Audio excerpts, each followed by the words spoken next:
আসসালামু আলাইকুম, সবাই কেমন আছেন? আজকে আমি কথা বলবো আমার এই কলাবতী গাছ নিয়ে। ঠিক আছে?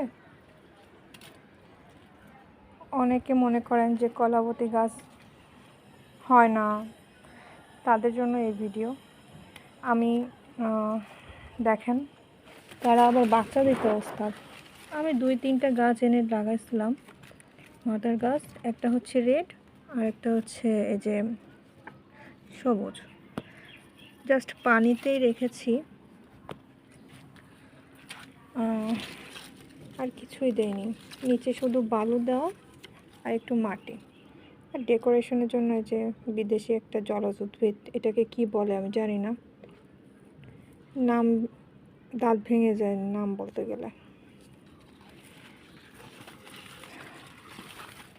একটা দুটা থেকে কত কত হয়ে গেছে,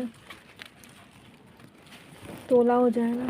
শুধু পানিতে বসানো, শুধুমাত্র পানিতেই বসানো এই কলাবতী গাছ। খুবই খুবই খুবই ইজি একটা প্লান্ট। এগুলো আমি ছাঁটিনি দেখানোর জন্য যে মাদার প্লান্ট থেকেই ওই বেবিগুলো হয়েছে, রেড বেবি বের হয়েছে। এবং এটা খুবই এক্সপেন্সিভ একটা ভেরিয়েশন কলাপতির, রেড কালার, সহজে দেখা যায় না। এর কোনো যত্নই লাগে না, শুধু একটা পটে নিচে কিছু বালি আর মাটি দিয়ে রেখে দিলেই হবে। বাইরে হাওয়া বাতাস লাগলেই হবে। কিছুদিন পরই দেখবেন বাচ্চা দিয়ে নাতিপুতি ভরে ফেলছে।